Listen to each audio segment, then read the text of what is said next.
Le 13 du 11 2025, le jour où on prononce le procès que je gagne, Ouais. syndrome d'anniversaire. Syndrome d'anniversaire, soit 4 ans plus tard après ce fameux rituel. Après l'accident de voiture. Oui, tu vois, oui, c'est quoi un syndrome d'anniversaire? Oui, je vois. 4 ans plus tard, la même date, la même date, enfin le même jour, non, le même mois, le même jour. Oui, tu oui, vois. oui, oui. Fabrice est blanchi sur toute la ligne. Donc pour moi, comme quand au moment où j'ai remis la dot, j'ai encore annulé le rituel. Oui, je vois. Même après sa mort. Et voilà qu'il y a un nouveau appel en cassation cette fois-ci, que j'ai encore gagné.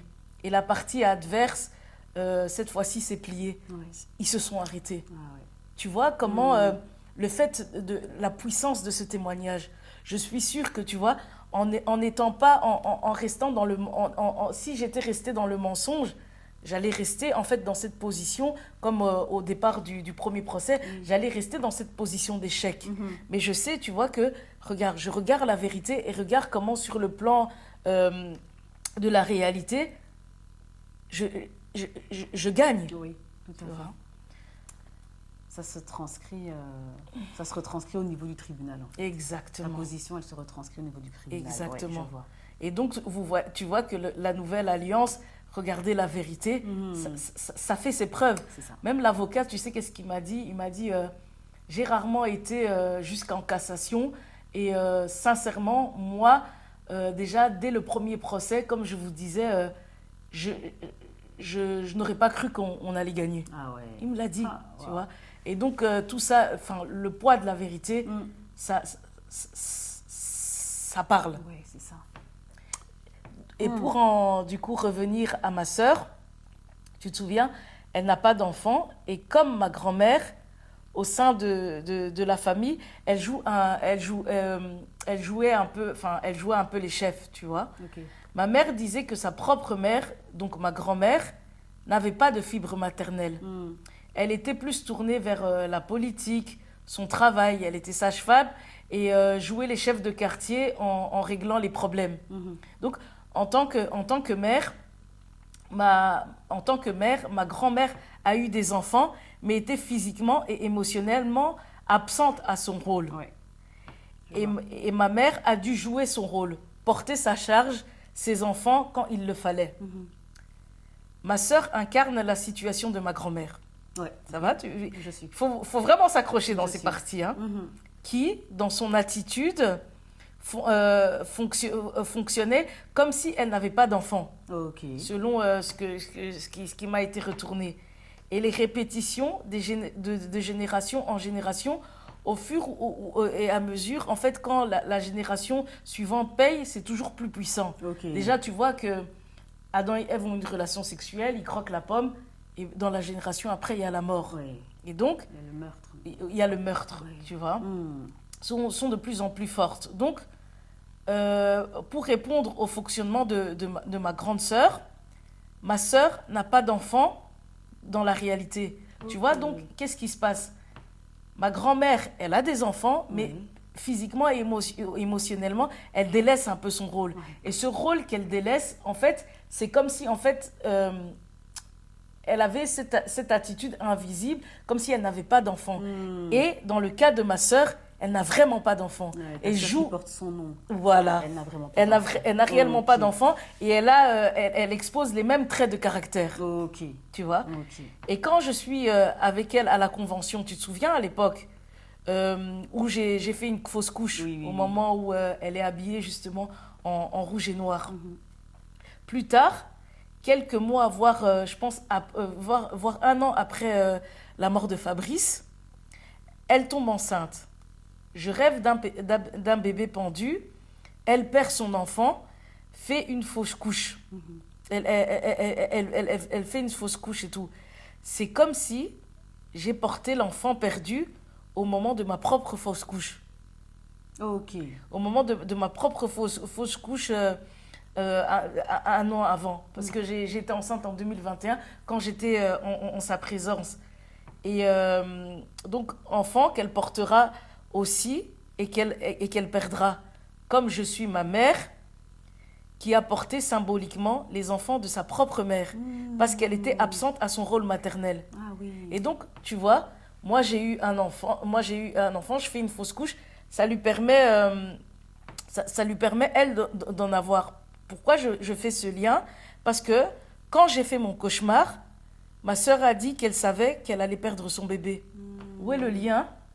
À part, en fait, cette identité qui nous relie. Oui, je vois. Tu vois? Je vois, je vois. Tu comprends que le concept de magie noire, pour qu'elle ait un enfant, a pu se faire en respectant la répétition du lien entre ma mère et ma grand-mère, sur ma sœur et moi. Ok, je vois. Ma sœur qui porte le nom de ma grand-mère et moi le nom de ma mère. Ouais. Tu vois? Ouais, ouais. Et sa déclaration par rapport à mon cauchemar me montrait qu'elle était dans des pratiques mystiques.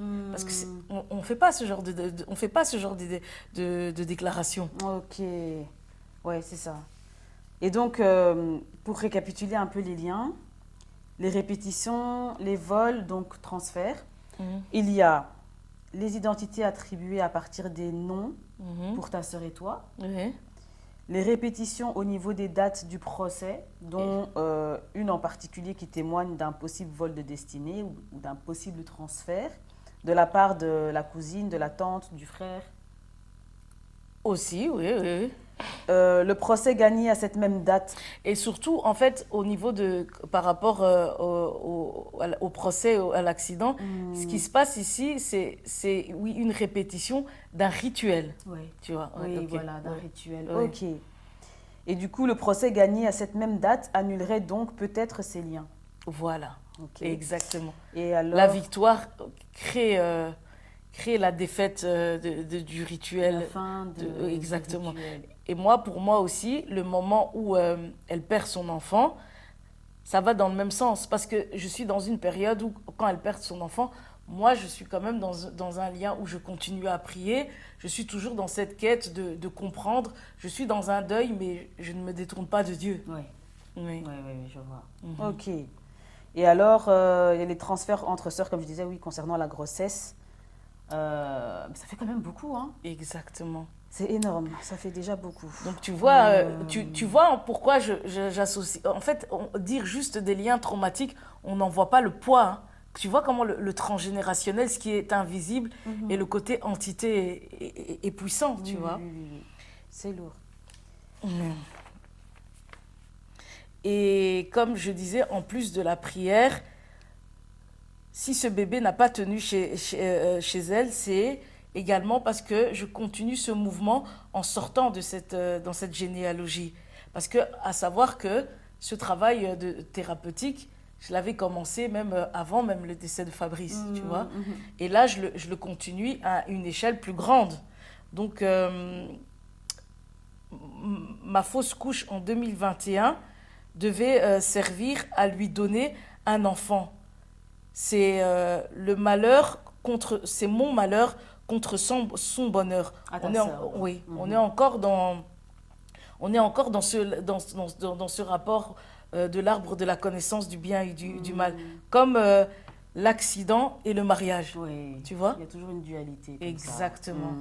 Tu vois, c'est ça la généalogie, l'arbre de la connaissance du bien et du mal. Oui, je vois. Et du coup, l'identité, le syndrome d'anniversaire qui fait référence aux chiffres, aux dates, ça fait penser aussi à ton autre sœur qui porte le nom et le prénom de ta belle-mère, la femme de ton père, qui est également le nom et prénom de ta sœur décédée à ses 9 mois. Et le jour de sa mort, qui est aussi le jour de naissance de cette autre sœur, dont je fais référence au début de cette question. Qui est, quel est le lien avec toi dans ce cas de figure? Quel est le lien avec moi dans ce cas de figure? Toujours en partant du moi, identité de ma mère.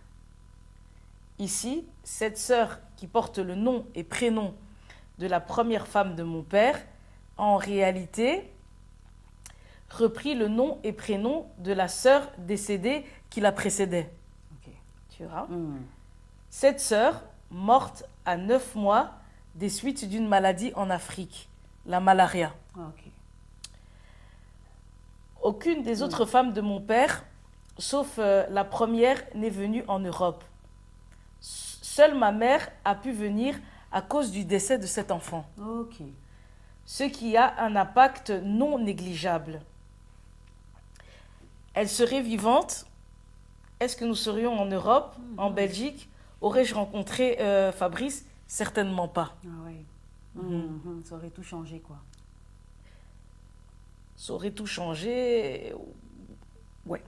J'aurais eu une autre destinée, tu vois.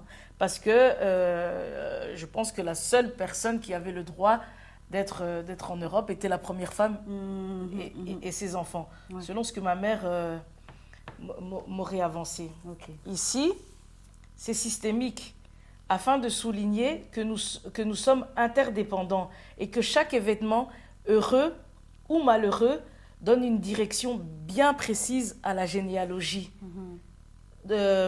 Et tous les membres, en fait, on donne une direction à la généalogie et tous les membres qui en font partie. Ok. Tu vois? Oui, je vois. La présence de ma mère en Europe aurait été une source de haine pour la première femme vis-à-vis de ma mère. Je vois. Et je voulais savoir, ton père a eu d'autres femmes en Afrique? En Afrique, oui, oui, oui. Oui. Mon père a eu 5 femmes. Enfin, mon père a eu 21 enfants avec 5 femmes. Ah oui, oui, oui. Ouais. Ok. D'accord. Voilà. Donc, pour faire un lien avec Fabrice et moi, nos présences en Europe sont liées à des tragédies. Le décès de ma sœur et lui, son accident. En lien, comme on est dans les syndromes d'anniversaire, qui fait attention aux chiffres, tu vois. Ouais. Ici, ma sœur, ma défunte sœur que je n'ai jamais connue, qui meurt à ses 9 mois, et lui qui fait un accident à ses 9 ans. 9-9, Ah tu ouais. vois. Ah ouais. Pour en revenir à ma sœur, effectivement, les syndromes d'anniversaire sont les chiffres, les dates qui reviennent quand les événements tragiques, douloureux, ne sont pas réglés, comme j'avais dit. Ok. Alors, ça veut dire qu'une fois que les événements tragiques, douloureux sont réglés, le cycle des dates et des chiffres ne se répète pas. En fait, ils peuvent se répéter, mais ils n'ont pas d'impact. Ça sera juste des dates. Ça sera juste, là, on va dire que c'est juste le hasard. Enfin, bon, pas le hasard, mais c'est juste une date qui n'a pas d'impact ni de poids. Ok. Tu vois? D'accord. Et ça veut dire quoi pour toi, régler les événements tragiques, douloureux? Régler les événements tragiques, douloureux. Mais c'est la même chose. Regardez la vérité. Ok. Un peu comme j'ai fait, comme je suis en train de faire par rapport au témoignage, c'est toujours le même principe. Ok. Ok. Faire preuve de maturité, parce que tu vois, quand on est dans le déni, on ne veut pas voir la vérité, c'est un peu faire l'autruche, et c'est être immature, à savoir que la vie n'est pas facile. Et si on s'amuse comme ça à toujours fermer les yeux et tout, on se condamne tout le temps à répéter les problèmes, tu vois. Ouais. C'est important, et c'est ça, quelle est la différence entre un enfant et un adulte? L'adulte prend ses responsabilités, il ouvre les yeux, il affronte les problèmes. Tu vois? Super. Et pour continuer avec ma sœur, derrière le nom et prénom qu'on lui attribue, elle remplace combien de personnes? Qui sont ces personnes? Ce sont tu vois, qui sont ces personnes? C'est des femmes, enfants, hommes.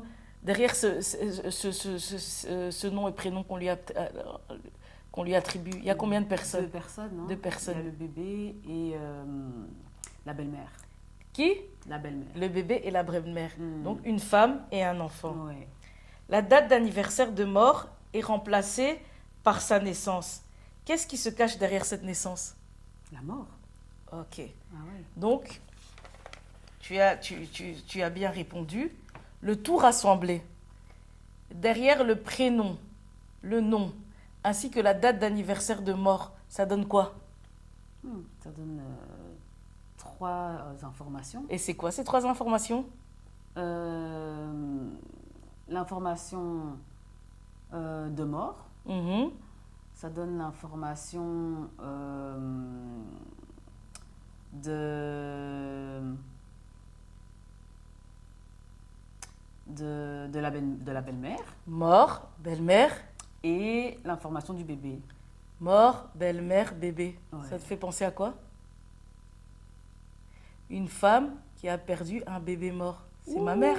Ah oui, oh waouh, oh waouh. Dans l'identité de ma sœur. Ah ouais. Les syndromes d'anniversaire et les chiffres. Ok. Ça parle ou pas? Oui. Femme, bébé, mort.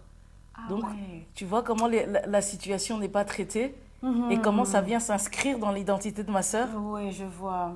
Oh waouh, c'est fort, hein? Ok. Ma sœur remplace la mort, le deuil non fait de ma mère. Tu vois l'identité? Waouh. Comme je disais, ma mère était plus préoccupée par le manque de lien de sa rivale.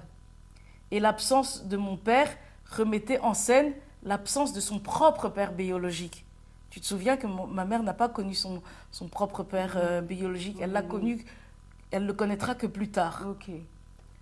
Par rapport à ma belle-mère, la première femme de mon père, avec qui elles vont perpétuer un jeu de rivalité, qu'elles vont transmettre à leurs propres enfants, comme je l'ai évoqué dans les vidéos de la partie concernée.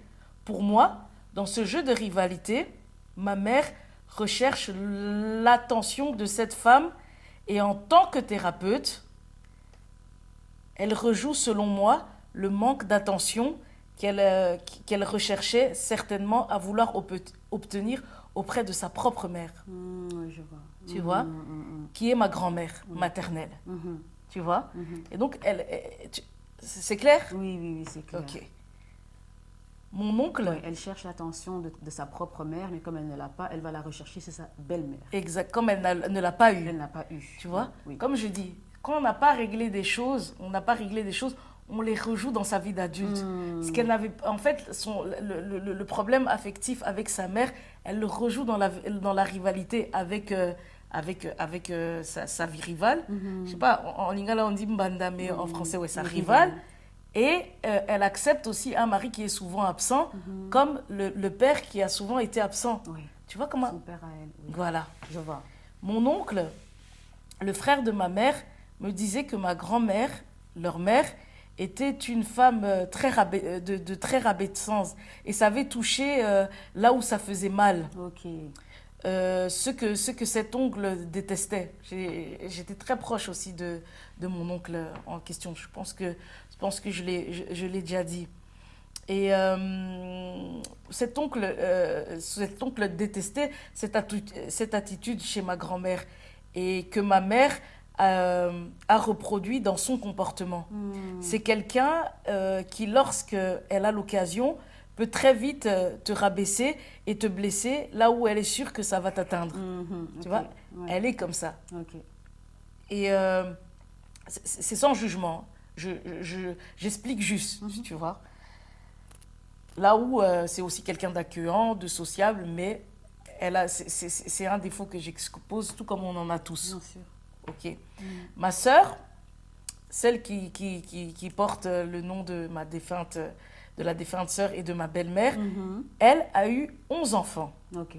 Il faut suivre. Hein. Aujourd'hui, elle ne peut plus en avoir suite à une opération. Tu vois. Elle a 4 garçons et 7 filles. Ok. Ma belle-mère, la première femme de mon père, a 4 garçons et 6 filles. Tu sais quelle est la raison de ce lien? Non. Ce sont les 10 enfants de ma belle-mère. Et le 11e de ma sœur, toujours en tant que thérapeute, pour moi, le 11e enfant de ma sœur, pour moi, c'est le lien de rivalité qui représente ma mère dans son besoin d'attention, qui tire son origine dans sa carence affective maternelle. Ok. Ça va? Ok. Donc, ma sœur a donné naissance au 11e enfant de ma belle-mère.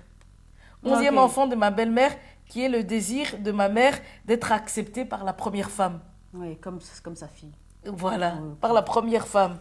Et en plus, elle disait toujours, oui, mais il y a les autres rivales qui s'entendent, elle, je ne comprends pas, pourquoi elle ne s'entend pas avec moi. Et elle est très jeune par rapport à cette femme, tu vois. Donc, et aussi, elle vient en Europe. En soi, elle est avec cette personne-là, mon père.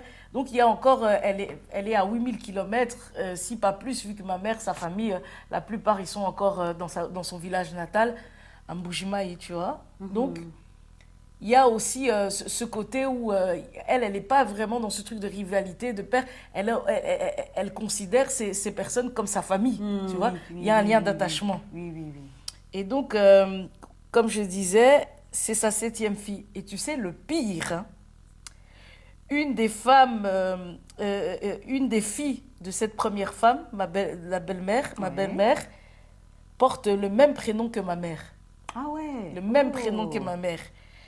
Ce qui appuie la théorie que ma mère, en acceptant un mari absent, mon père, a reproduit son lien avec son père biologique. La preuve, mon père a une fille du même prénom que ma mère. Sa femme, du même prénom que ma mère qui est sa femme, enfin son ex-femme. Oui. Tu vois? Oui. Tu vois comment les liens se font? Waouh. Eh bien, dis donc, c'est... Ouais. On continue? On continue. Ah, c'est quelque chose, hein? C'est quelque chose. Ouais. Mais bref, ma sœur, qui a également vécu un inceste, à différencier de l'autre qui a vécu un abus incestuel, me dira un jour que le fait de ne pas avoir traité son histoire, cela s'est retourné sur un de ses enfants qui subira des attouchements de la part de son père. Okay. Un de ses enfants subira des attouchements de la part de son père, ex-compagnon de cette sœur. Ok. Ouais, je vois. Ok. Elle-même, ma sœur, soulignera à juste titre qu'il s'agit d'elle au travers de sa fille. Et elle-même, elle me dira, oui, comme elle a voulu nier son histoire et ne pas prêter attention, c'est tombé sur un de ses enfants. Cette sœur soulignera à juste titre qu'il s'agit d'elle au travers de sa fille qui va subir des attouchements. Parce qu'elle me dira qu'en ne traitant pas son histoire, du coup, sa fille a dû le revivre. Donc, elle, pour elle, c'est comme si... elle, pour elle, elle dit ce qui s'est passé chez sa fille, en fait, c'est elle. En fait, sa fille, c'est elle. Ah oui. Okay. C'est ce qu'elle me dit. Ok.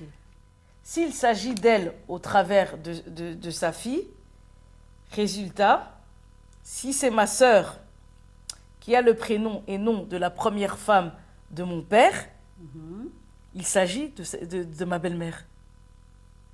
Il s'agit de ma belle-mère en réalité au travers de la fille de ma sœur qui a subi les attouchements.